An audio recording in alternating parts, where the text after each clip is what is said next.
Oui, le grand moment approche. L'heure de la vérité, c'est bientôt. Disons demain. Peut-être que dans moins de 24 heures même, demain, le grand jour, demain, la bataille sera véritablement lancée pour la conquête. La conquête des voix va véritablement débuter. Les candidats retenus vont, à visage désormais découvert, draguer les 81 qui décident pour le football ivoirien, les acteurs et tenants de notre football. Ces présidents à convaincre d'une manière ou d'une autre, quels que soient les moyens, il faut les séduire avant le jour J, le 23 avril. Mais en attendant, le grand jour, disons, et bienvenue à Vérité des Sports. Qu'est-ce qu'il y a au menu de ce Vérité des Sports sur Radio, la Radio Côte d'Ivoire, la première des radios Vérité des Sports, 2 temps forts pour le débat Ligue européenne des champions, les affiches des demi-finales connues, pas de surprise, Man City et Liverpool valident leur ticket, ils sont au rendez-vous à suivre donc des duels espagnols face aux Anglais. On en parle avec nos experts du football. Deuxième partie de ce VDS, les élections à la Fédération ivoirienne de football. Acte 3, on termine avec les commissions et ce soir, gros plan sur les différents critères, les conditions à remplir pour être candidat retenu. On évoquera également la question de moralité et d'intégrité qui divise, qui fait débat. Et la commission RICOU qui est aussi la commission électorale dirigée par la patronne du CONORFIF, Dame Dao Gabala. Qu'en pensent nos consultants? Réponse dans ce VDS. BDS micro, présentation Brice Kwasi, collaboration notre stagiaire Adou Eric. Technique, mise en onde, c'est l'affaire de Yo Dogafolo. Salut tout le monde et bienvenue sur la première des radios, c'est Radio Côte d'Ivoire. On va rapidement avec Bakary Gassama, ça vous dit quelque chose? C'est l'arbitre qui a officié le match entre l'Algérie et le Cameroun. Match remporté par le Cameroun qui qualifie, qui valide le ticket du Cameroun puisque le Cameroun a eu à faire ce résultat important du côté de Blida. Après le recours déposé par la Fédération algérienne de football pour contester les décisions arbitrales de Bakary Gassama, eh bien, il s'est tu. Il est sorti aujourd'hui de son silence et il dit ceci, Morou, vous entendez bien? S'il gagne, vous êtes le bon arbitre et s'ils perdent, il vous qualifie de mauvais arbitre pâle des Algériens et du Maghreb en général. Effectivement, il va sans dire que quand vous regardez le match du Cameroun face à l'Algérie, ce dernier match du dernier tour qualificatif, j'avoue que sur le but marqué par le joueur lyonnais, le joueur du Cameroun, j'avoue ne pas avoir... Karl Tokambi, j'avoue ne pas avoir vu de faute en tant que tel. Mais quant à dire que maintenant on doit peut-être annuler ce match pour des fautes d'arbitrage, pour le moment je n'ai pas vu dans l'International Board disons la feuille de route des arbitres que pour faute technique d'arbitrage il faut reporter un match mais il faut invalider un match, à moins que les Algériens cherchent autre chose. Et donc Gassama, pour lui, quand vous venez à perdre, c'est normal que vous jugez l'arbitre de tous les mondes d'oiseaux, et quand vous gagnez, vous applaudissez, vous dites que c'est un bon arbitre. Souvent même on va lui donner jusqu'à on va lui faire même des dons dont souvent il n'a pas besoin. Allez, s'ils gagnent, ils vous disent vous êtes le bon arbitre, et s'ils perdent, ils vous qualifient de mauvais arbitre. Les clubs de l'Afrique subsaharienne et les équipes ont beaucoup souffert au Maghreb. On se rappelle, les exemples sont tellement légion qu'on n'a même pas envie de les citer. Il y a tellement de cas. Et surtout à Blida, demandez au Burkina et demandez à certains pays qui ont joué à Blida. On n'a jamais gagné l'Algérie là-bas. Donc, messieurs, laissez cette affaire de recours. Et puis en Ligue 1, ici au pays, 10e journée, la SEC Mimosa occupe désormais la 2e place. Makarita, l'un des Makarita. La SEC a battu Bassam. 1-0, but de Kiaziz, c'est à quelques instants. Du coup, la SEC devient 2e, 32 points, à 3 points du FC San Pedro, avec 5 matchs en retard. Oui, je pense que la SEC a le beau rôle. La SEC a le beau rôle. La SEC a été, disons, très bien, coachée, très bien entraînée, très bien dorlotée par le CONORFIF, tant et si bien que la SEC a 5 matchs en retard. Et pour le moment, 10e journée... L'un des 6e, parce que c'était 6. Oui, l'un des matchs phare, c'est le match de la 10e journée que la SEC n'avait pas joué parce qu'étant en déplacement, la SEC a battu Bassam. Et du coup, il lui reste à peu près 5 matchs. Et 15 points. 15 points. Et même si la SEC venait à perdre... Un match, ça fait 4 points, 12 points quand même. Ça fait 12 points à prendre. Et c'est pas évident que la SEC puisse aligner 3 matchs, 3 défaites successivement avec la forme qu'on lui connaît. Et donc, j'avoue que vraiment, on l'a dit, on n'a pas cessé de dire, le calendrier a un peu trop favorisé cette équipe des jaunes et noirs, et à l'avenir il faudra avoir un autre mécanisme pour faire jouer les matchs. Sinon à cette allure, vraiment c'est un champion, je dirais, fabriqué, même préfabriqué, qu'on va nous donner à la fin de cette saison. Noliapo de l'autre côté. Noliapo, on parlait là de la SEC avant de parler de Ligue des Champions. Avec l'autre côté, le directeur l'INGS, Habib Sanogo, qui est à notre compagnie, lui qui connaît bien le football européen. Bonsoir Habib. Bonsoir. Allez, Noël, évidemment, ASEC Mimosa, 6 matchs en retard. L'ASEC gagne son premier match. 15 points encore à prendre du côté de l'ASEC Mimosa. Comme quoi, pour certains, l'ASEC on a eu à coudre un habit de champion à l'ASEC Mimosa. Bah oui, Brice, je rejoins Bané. L'ASEC a le beau rôle. Mais bon, le hasard des choses fait qu'aujourd'hui, l'ASEC a beaucoup de matchs en retard. On ne peut pas lui en vouloir. On connaît un peu la situation. La situation aussi est due à notre organisation. Si on avait une pelouse au stade Alassane Ouattara, l'ASEC ne serait pas allé jouer au Bénin. On aurait évité tout ça. Mais ça met l'ASEC dans un beau rôle avec tous ces matchs en retard. Je pense que vraiment, au sortir de tous ces matchs, l'ASEC doit pouvoir se retrouver au sommet du championnat. On en a déjà parlé. Et quand les choses sont comme ça, après, au niveau africain, ça pose problème à l'ASEC et à tous les clubs qui se présentent dans cette façon de faire pour être champion de Côte d'Ivoire. Certains même disaient qu'on aurait pu à la première phase laisser l'ASEC carrément fini puisqu'il n'y avait pas d'enjeu pour les autres clubs et revenir jouer le championnat pour la deuxième phase avec l'ASEC qui aurait au moins 2 matchs en retard. L'ASEC Mimosa, 6 matchs en retard, vous suivez peut-être le championnat à 3 points désormais du FC San Pedro, ça fait beaucoup, 5 matchs ça fait 15 points. Mais est-ce que vraiment ça faisait l'affaire de l'ASEC? Parce qu'on a vu les restants en Coupe d'Afrique, vous n'avez pas de match dans les jambes, vous ne pouvez pas tenir la haute compétition. Donc on pense qu'au plan local ça arrange l'ASEC, mais on a vu que sur le plan africain, ça a desservi cette équipe puisqu'elle n'a pas eu de beaux partenaires, sparring partners pour préparer ces matchs au plan africain. Donc je me demande, est-ce que vraiment ça arrange 6 matchs en retard? Bon, vraiment, je pense que, comme on a dit, il ne faut pas faire ces choses-là qui permettront donc de biaiser souvent le championnat national et donc rabaisser le niveau de notre championnat, alors que ce championnat-là quand même comporte de véritables talents qui peuvent donc valoir de beaux trophées à notre pays. Allez messieurs, donc la SEC gagne cet après-midi, la SEC donc qui revient à 3 points du FC San Pedro et la SEC occupe la deuxième place, on le sait, ce week-end à raison de la fête de Pâques, pas de championnat, les clubs sont laissés un peu au repos en Ligue 1, en Ligue 2 et puis ceux de Détroit et depuis longtemps, nos amis de Détroit n'ont pas encore commencé le championnat, pareil pour les clubs au niveau district et régional qui ont même clamé haut et fort et pour cela il y a le club de Bétier qui organise un tournoi de football des U17 du 19 au 23 avril prochain avec la participation des clubs comme l'Espoir Football Club de Port-Boué, l'Étoile Sportive des Billetteries. On a également l'équipe de référence de Port-Boué, Alliance Club de Trècheville. Les amis, l'Académie Football Club de Bétier. Et puis, on a 2 équipes donc, de Bétier. Rendez-vous dès le 19 au 23 avril du côté de Bétier pour cette fête des jeunes dans la cité qu'on appelle la cité des EVA. Ce grand tournoi organisé par le club phare de Bétier de notre ami Diomandé. Messieurs, dans quelques instants, on parle de la Ligue des Champions. Messieurs, on a suivi avec passion de la Ligue des Champions. D'ailleurs, le premier match avec Real Madrid-Chelsea. Et hier, c'était autour de ce gros match entre l'Atlético Madrid et l'équipe de Man City au match aller. Man City avait gagné 1-0. Hier, Habib le disait, il faut craindre la stratégie de Pep Guardiola parce que Pep Guardiola peut tout chambouler du côté de Man City. Eh bien, ils ont tenu quand même le coup face à une équipe qui est sortie de son jeu habituel, c'est-à-dire l'équipe de l'Atlético Madrid. 0-0 au terme des matchs disputés. Un match qui a fini sous tension quand même. 0-0. L'équipe de Man City qualifiée. Habib, justement, analyse de ce gros match Atlético-Man City avec 2 entraîneurs quand même fantastiques. Hein? Oui, mais je l'avais dit avant-hier, donc j'avais dit que j'étais un peu sceptique sur la capacité de Pep Guardiola. Vous voyez, il a mis un De Bruyne en numéro 9, et il n'a pas terminé le match, il est sorti sur blessure. Ouais. Je crois que c'est vraiment des fantaisies tactiques. Je ne comprends pas un entraîneur qui aime faire perdre son équipe comme ça. Et il a déjà tenté ça fait à 3 reprises et il continue. Donc je crois qu'il faut respecter le foot. Le foot a des règles. Un milieu de terrain, c'est un milieu de terrain. Un attaquant, c'est un attaquant. Un défenseur, c'est un défenseur. Il n'y a pas aujourd'hui beaucoup de joueurs qui sont capables d'être polyvalents. Et la polyvalence, c'est peut-être entre le milieu et la défense.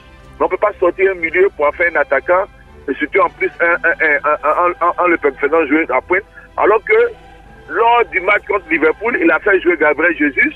Il aurait pu quand même continuer de pouvoir tirer le potentiel de ce garçon. Et vous avez vu que pour la première fois, on a vu le Man City jouer sans ballon. Ouais. Se faire balader par... Surtout en deuxième mi-temps. Voilà. Donc, il n'avait pas le jeu parce qu'il n'y avait personne pour bloquer la défense.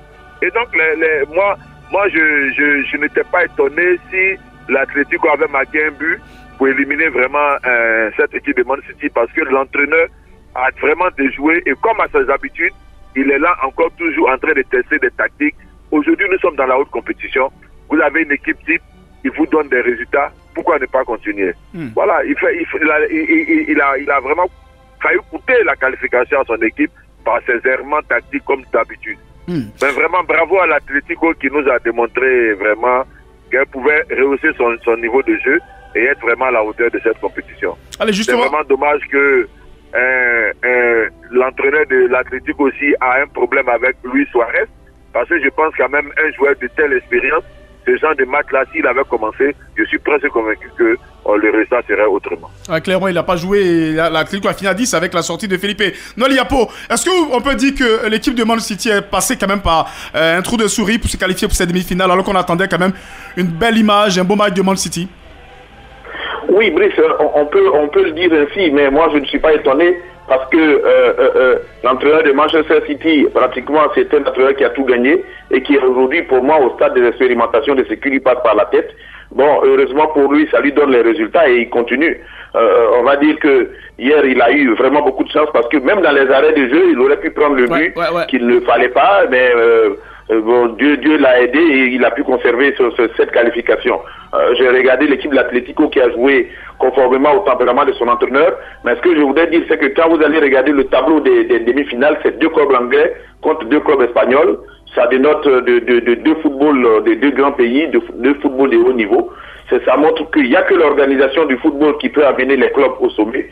Et donc, c'est des choses que nous devons copier.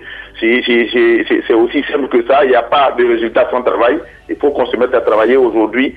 Vous avez la possibilité d'avoir une finale avec 2 clubs anglais, une finale avec 2 clubs espagnols ou alors un de chaque pays. Et donc, je trouve cela formidable. Allez, justement, l'Atlético qui gagne, mais Man City, Pep Guardiola cherche encore la Ligue des Champions parce que Man City n'a jamais remporté. Ça, c'est une autre pression pour l'équipe de Manchester City qui s'est qualifiée hier. Oui, c'est une autre pression, mais comme l'a dit mes prédécesseurs, il faudra quand même que Pep Guardiola puisse rehausser son niveau tactique et technique en faisant de judicieux remplacements et surtout de très bonnes compositions. Quand j'ai vu Kevin De Bruyne en attaque en premier temps, je me suis dit, est-ce que c'est pour fixer la défense de l'Atlético pour ne pas qu'elle puisse monter et créer le surnombre dans la défense de Manchester, des Citizens, ou bien c'était l'un de ces...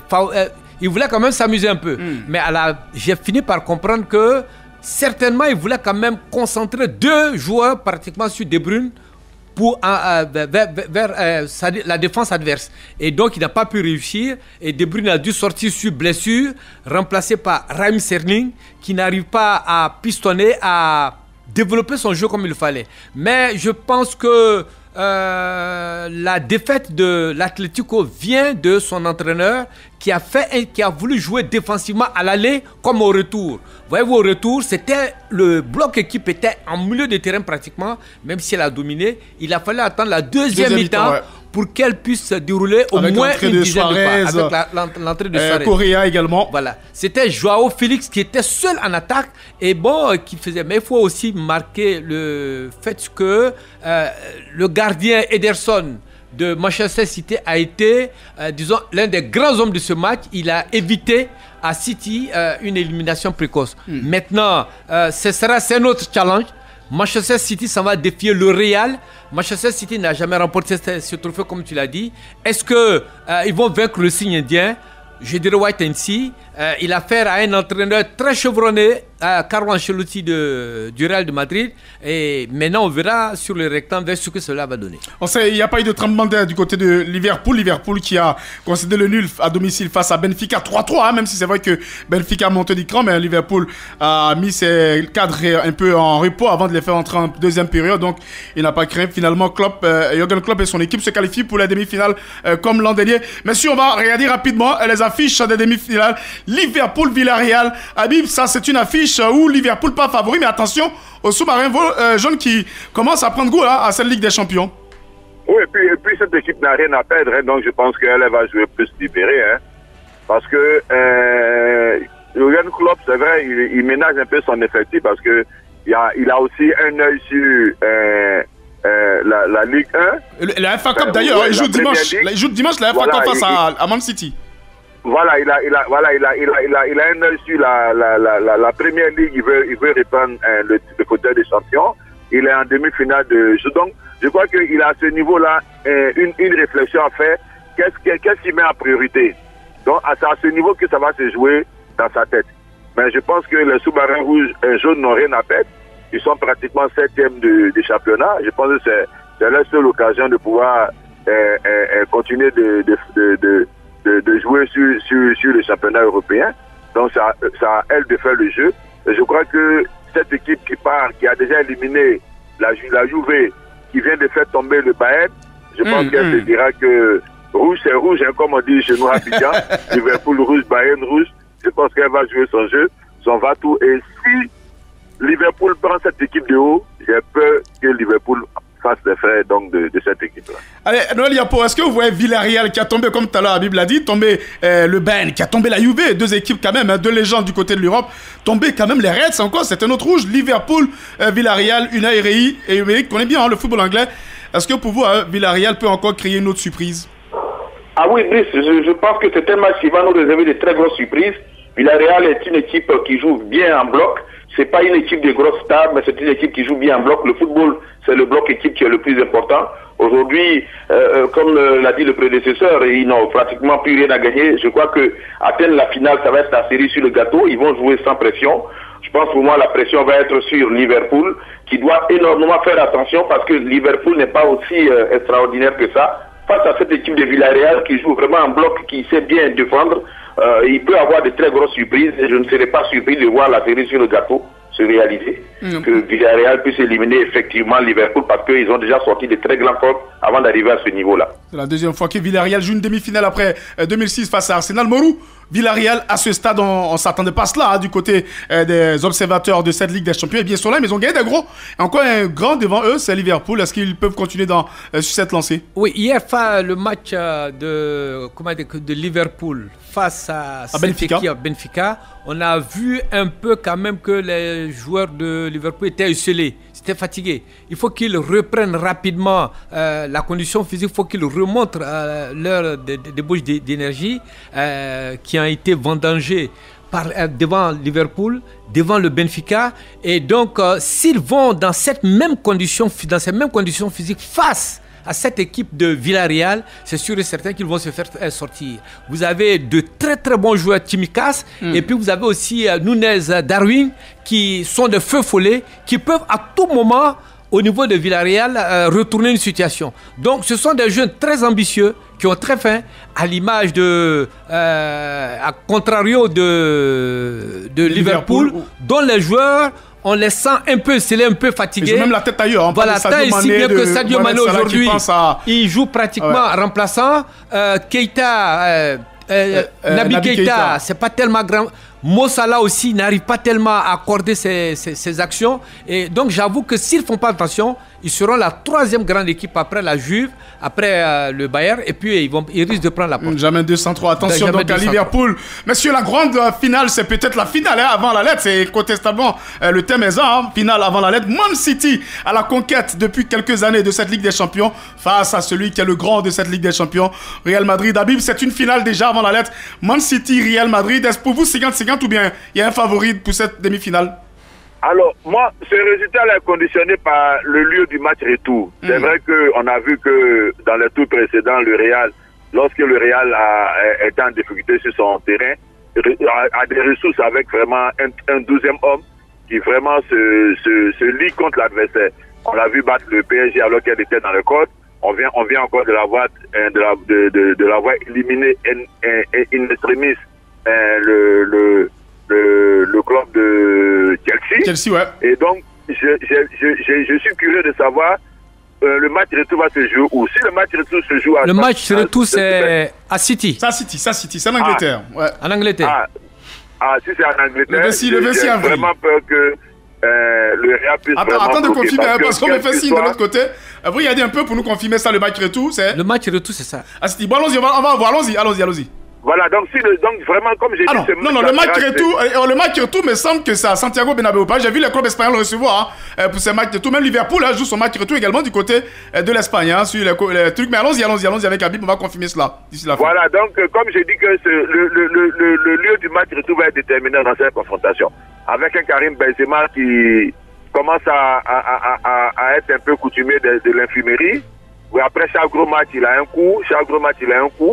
Et comme il est là tout maître de cette équipe de Real, j'ai peur que finalement il soit émoussé et que, à force de tout reposer sur lui, le jour il a une panne, ça risque vraiment de bloquer, quoi. Parce qu'on a bien vu, on l'a bien vu encore.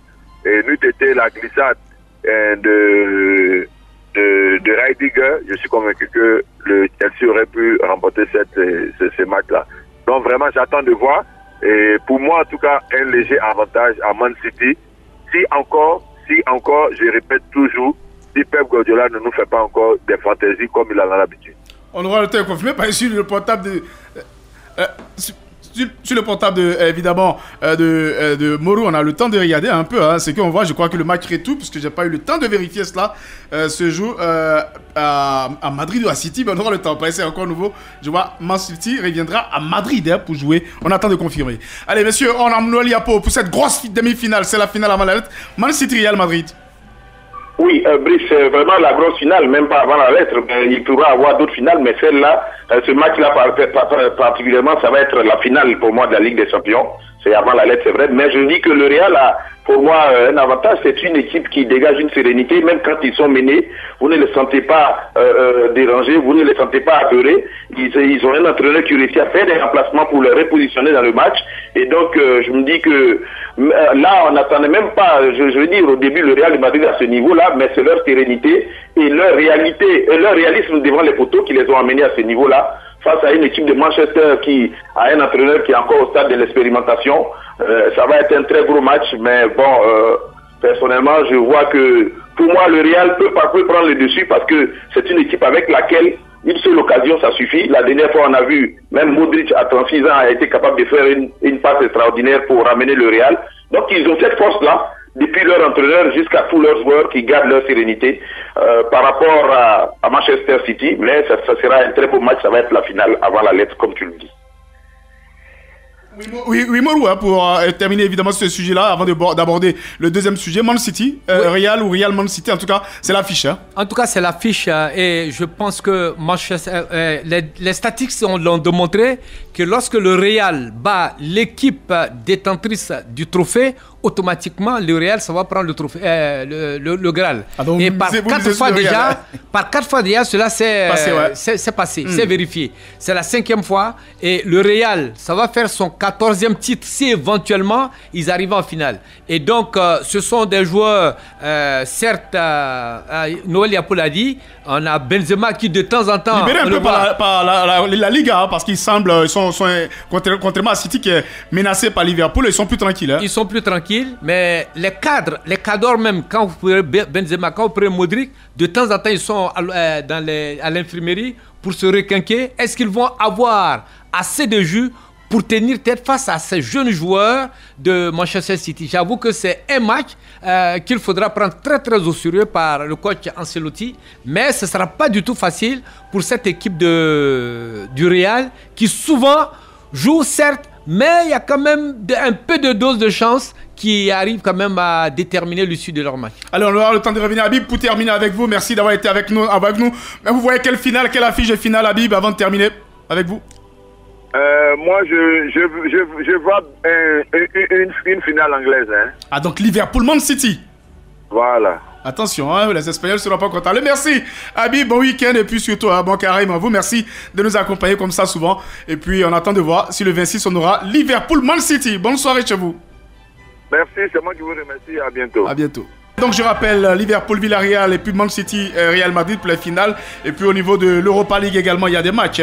Aujourd'hui même, du côté de l'Europe toujours, l'Europa League avec de très belles affiches. Lyon qui est en difficulté. Lyon qui a donc un match à jouer face à West Ham. Match aller, un but partout. Le Barça également reçoit Eintracht Francfort. Match aller, un but partout également. Et puis en Ligue, en Conférence League, PAOK Marseille 2-1 dans une ambiance surchauffée parce que c'est promis par l'entraîneur grec du PAOK Mallorca. Donc 2-1 à l'aller pour Marseille. PSV Eindhoven de Sangaré face à Leicester. Également un but à 0. Et puis on a également Slavia Prague. Feyenoord 3 buts partout. Voilà, c'est confirmé. Hein. Man City, Real Madrid. Au match aller, c'est le 26. Et puis le 4 mai, on aura Real Madrid, Manchester City pour le match Kyoto. Voici donc un peu la configuration. Vous pouvez faire vos paris dès maintenant sur Radio Côte d'Ivoire. La pub et puis on parle de notre football parce que le grand moment approche. Demain, on connaîtra le visage des candidats de la FIFA. On en parle là. Messieurs, c'est demain. Demain, le grand jour, on connaîtra l'identité des candidats pour la présidence et puis également pour les commissions. On en a parlé hier. On reste avec Noël Yapo de l'autre côté. Annoncia, c'est où notre confrère également nous a rejoint pour revenir sur cette commission. Annoncia, bonsoir. Bonsoir, Bonsoir à tous les auditeurs de Radio Côte d'Ivoire. Ok, avant d'aborder le sujet du jour, avec notamment la question d'équité et de moralité aujourd'hui, et puis parler également de la commission des recours, puisque c'est combiné à la commission électorale. Votre égard également sur cette nouvelle donne, on en a parlé avec Noël Yapo et Mourouillet. Sur les différentes commissions, c'était une première, la commission gouvernance et conformité. Audit également, c'est une première. Vous, en tant qu'observateur journaliste, quel regard, quelle analyse, surtout votre réaction sur cette création, une commission à voter également lors de ces élections? Je pense que c'est une nouveauté au niveau de la FIFA et de la CAF. La gouvernance et la conformité sont des domaines, sont des commissions très importantes parce que ce sont des commissions qui sont indépendantes et qui permettent au comité exécutif de travailler dans de bonnes conditions. Parce que quand on est là, on parle de détournement et autres, je pense qu'il faut avoir des structures indépendantes pour contrôler la gestion du comité exécutif. Surtout que pendant des années, des dirigeants de club ont accusé le comité exécutif sorti d'avoir détourné l'argent qui était destiné au club. Donc aujourd'hui, quand on parle de gouvernance, c'est dans toutes les grandes sociétés, les holdings et autres, c'est un point important, que ce soit les entreprises privées ou publiques, c'est un domaine très important. Et la conformité, ce sont des thèmes de droit, mais qui, ma foi, valent la peine d'être commis en Côte d'Ivoire. Et je salue vraiment le comité de normalisation et la FIFA qui met un point d'honneur à cette commission parce qu'il faut des hommes intègres. Justement, Annoncia, vous parlez des hommes intègres, on en a parlé hier, on l'a dit, il faut évidemment des hommes capables de dire non ou de mettre à nu ce qui ne va pas au niveau de la fédération. On a quand même des candidats, Madame Gueye Carré Pascal, Aruna Kone, Maison Kofi Noël, Kwadio Kwasi Parfait, Koulaï Maï Valentin, Gondo Pierre. Vous qui avez fouillé, est-ce que ces personnes-là sont quand même des candidats véritables, qui peuvent véritablement représenter, on va le dire dignement, cette commission est assez importante, on l'a dit depuis hier? Moi, j'ai vu Maïsan, je sais que c'est un député qui est proche qu'on appelle de moi, génération gagnante, responsable du fonds de garantie au Tombédou. Je l'ai côtoyé, je l'ai vu aux côtés du maire de Gagnoua, c'est un monsieur que je connais. C'est vrai que lui, il ne peut pas me connaître, mais je le connais. Gondo Pierre, il était ex-membre de l'ancien comité exécutif qui avait quitté. Même s'il a démissionné. Maintenant, celui qui retient mon attention, c'est Dr Parfait Kwasi. Oui, vous le connaissez, Bespassi, il a dirigé... Ah oui, le président, l'ancien président du CNSE.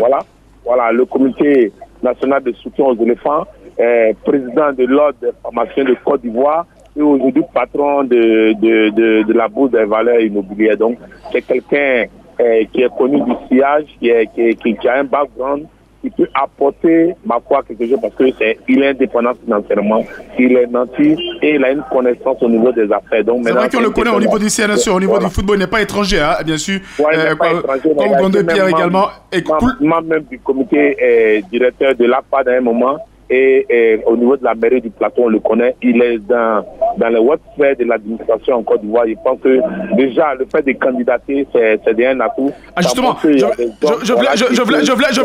voulais poser une question, Annoncia. La qualité des candidats, on les voit une diversité également, parce que c'est pas seulement des hommes proches, forcément, du football.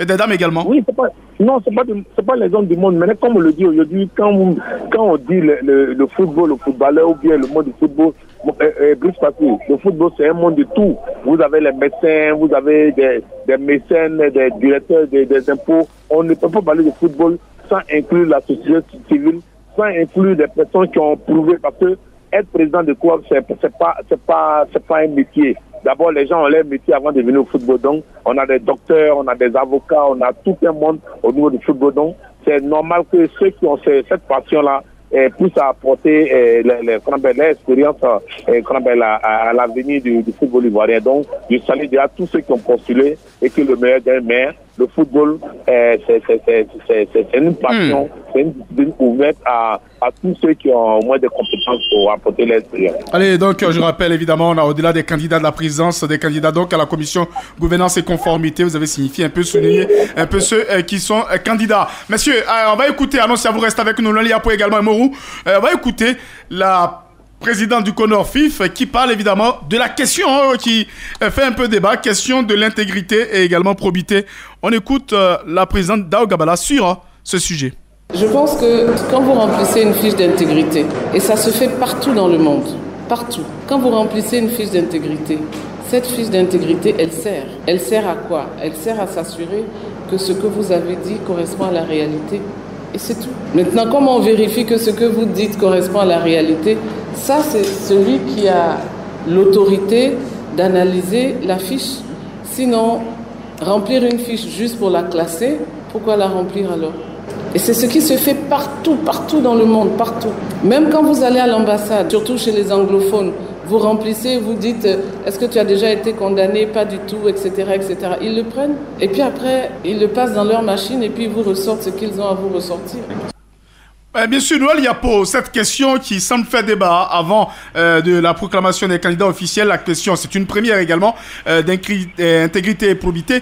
Est-ce que pour vous, ça vaut son coup et justement, est-ce que ça doit pouvoir susciter des échanges, des débats?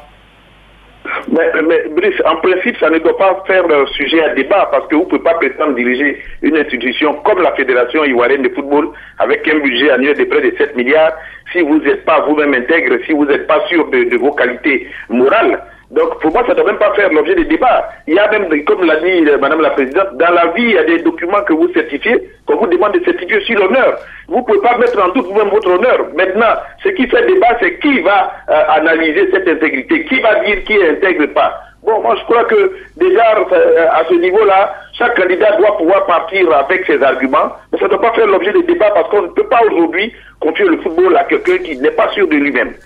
Allez, Mouroubane, cette question, c'est une nouvelle, hein, c'est une nouvelle, là, ça fait partie des nouvelles donnes au niveau de cette présidence à la Fédération de football, tout comme également au niveau des commissions. La question d'intégrité et de probité, doit-on craindre ce sujet-là, cet article-là, l'article H-là? Mais je ne pense pas que ce soit un article à craindre, dans la mesure où, comme le dit la présidente du comité de normalisation, les pays anglophones, c'est un document qu'il faut remplir. Mais à la différence de ce qu'elle dit ici, lorsqu'on passe cette machine au scanner dans une machine, automatiquement ça sort. C'est que ces pays-là, ils ont toutes les données sur tous les citoyens, tout le monde est tracé. Il y a une traçabilité sur toutes les personnes, tout ce que vous avez fait dans votre vie. Par exemple, vous avez fait un séjour à la Maca, vous avez fait un séjour au violon, tout est traçable. Et tout le monde est unanime lorsque ça sort. Tout le monde est unanime quand ça sort. Et vous ne pouvez pas discuter. Mais est-ce que nous avons cette technologie-là pour le faire ici? C'est en cela que souvent ils me posent la question, quels sont les indicateurs pour dire que tel est intègre ou ne l'est pas? Ce sera certainement des considérations, disons, subjectives qui pourront peut-être dessiner. Donc, dans ce cas, lorsque vous avez des considérations subjectives pour pouvoir éliminer quelqu'un, on dira en droit que la personne qui a le doute qui profite à l'accusé, il faut la laisser. Jusqu'à ce que on puisse produire des pièces pour dire que telle personne n'est pas intègre parce que telle année, elle a eu à faire ceci, elle a eu à faire cela. Donc, c'est un article, certes, il faut remplir le document, mais vous pouvez remplir ce document, ça peut vous permettre de vous présenter, mais des enquêtes peuvent continuer et puis retrouver si éventuellement vous n'êtes pas intègre, vous avez commis des actes délictueux, automatiquement, vous pouvez être rattrapé par votre passé et puis on vous démet de votre charge de président de la Fédération ivoirienne de football. Alors, si de l'autre côté, on a entendu Jacques Anouma lui-même lors d'une conférence de presse, lorsqu'il mettait en part, il parlait évidemment sur la question du parrainage, dire que lui-même, en tant que candidat à l'élection à la Confédération africaine de football, il a été supprimé, il a été obligé, contraint de se plier à cette nouvelle exigence. Vous, qu'est-ce que vous pensez de cette, bien sûr, cet article-là? Vous savez, le football dans le monde entier brasse assez d'argent.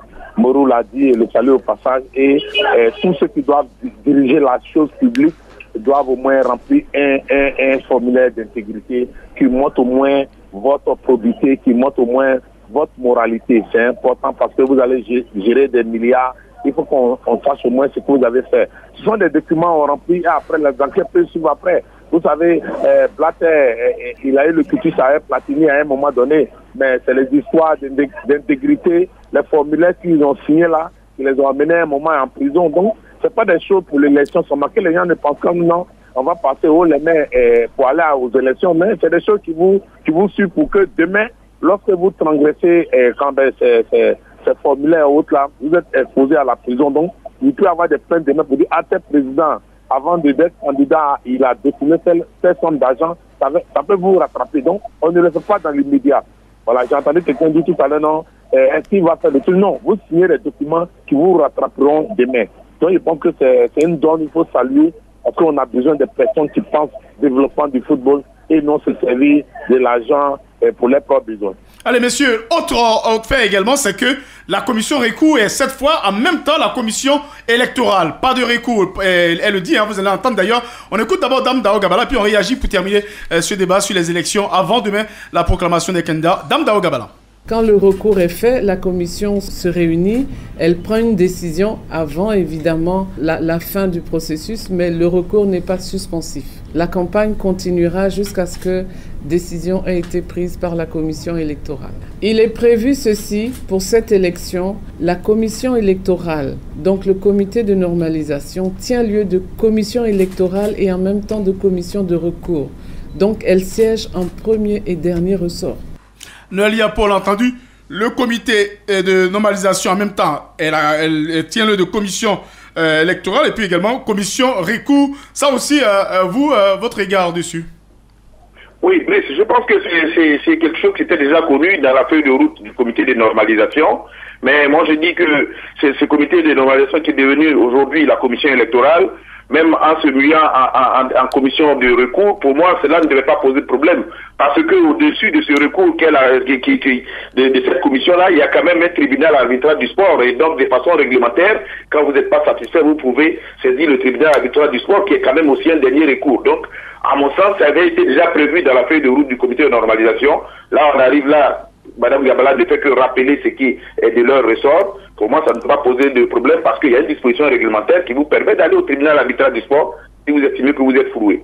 Amourou, est-ce que cela ne peut pas constituer demain un blocage dans cette élection au niveau de ce processus, savoir la commission électorale en même temps commission recours, c'est-à-dire on dit non, celui-là n'est pas candidat, et puis est-ce que la commission peut se dédire? Mais la commission ne peut pas se dédire. Dans son élément, tu sais, Mme Gabala a dit, et elle a été claire là-dessus, la commission électorale fait office de commission recours.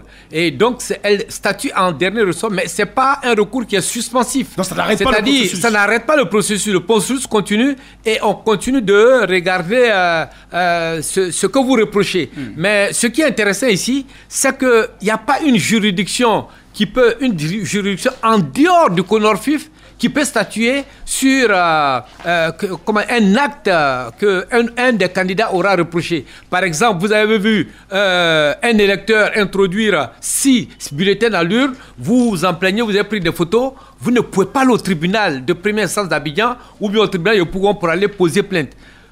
La commission recours, c'est Gabala, c'est Bléou Martin, c'est Abbé Adou Simon et les autres membres du CONORFIF. Ils sont les derniers recours. Et par rapport à ce que j'ai entendu, je ne pense pas qu'on puisse aller même au niveau du TAS. C'est possible de le faire, mais la commission va siéger. C'est-à-dire que c'est elle qui, pratiquement, a tout en main. Elle maîtrise tout le jeu du début jusqu'à la fin.